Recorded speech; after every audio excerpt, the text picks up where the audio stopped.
অপর প্রান্তেও কিন্তু একটি মানুষ ছিল যার নাম তহিদউদ্দিন আফ্রিদি। তহিদ আফ্রিদি গ্রেপ্তারের পরই আলোচনায় আফ্রিদিরই ঘনিষ্ঠ বন্ধু আরিস ফাহিম।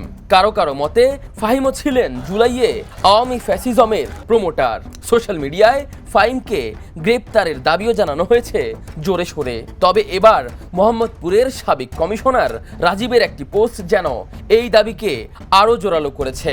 সেই পোস্টে রাজীব ফাহিমকে মোহাম্মদপুরের যুবলীগের কাণ্ডারি হিসেবে উল্লেখ করেছেন। আর এরপরই সেই পোস্টের কমেন্টে হুমড়ে পড়েন নেটিজেনরা।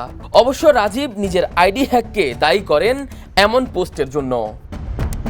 রাজীব হ্যাকিংয়ের শিকার এমন দাবি করলেও আরিস ফাহিম কমিশনার রাজীবের কাছের লোক, সেটা অবশ্য ওপেন সিক্রেট। ফাহিমকে একাধিকবার রাজীবের সঙ্গে বিভিন্ন জায়গায় ছবিতে দেখা গেছে বহুবার। এছাড়াও ছাত্র আন্দোলনের পর ফাহিমের একটি কল রেকর্ড নিয়েও চলে তোলপাড়। সেখানে ফাহিমকে বলতে শোনা যায়, আমি তো সরকারেরই সাপোর্টে। সেই অডিও কলেই রাজীবের ছাত্রদের উপর গুলি চালানো নিয়ে হাসি তামাশা করতেও শোনা যায় ফাহিমকে। এরপর অবশ্য ফাহিম জানান সেই অডিও কলে অপর প্রান্তে ছিলেন তহিদ আফ্রিদি।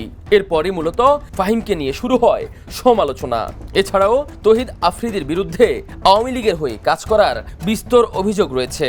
আর সেই আফ্রিদিরও কাছের বন্ধুর মতোই ছিলেন আরিস ফাহিম, যার কারণে আফ্রিদির গ্রেপ্তারের পর ফাহিমকে গ্রেপ্তার নিয়ে শোরগোল হয় সোশ্যাল মিডিয়ায়। এদিকে রাজীবের করা পোস্ট যেন সেই আগুনে ঘি ঢালার মতোই হয়ে গেছে। যদিও রাজীব পোস্টটিকে তার আইডি হ্যাক করে করা হয়েছে বলে দাবি করেছেন। তবে যুবলীগ নেতা রাজীব এবং আফ্রিদি সহচর ফাহিমকে নিয়ে কাণ্ড কারখানা এখন কোথায় গিয়ে থামে তাই দেখার বিষয়।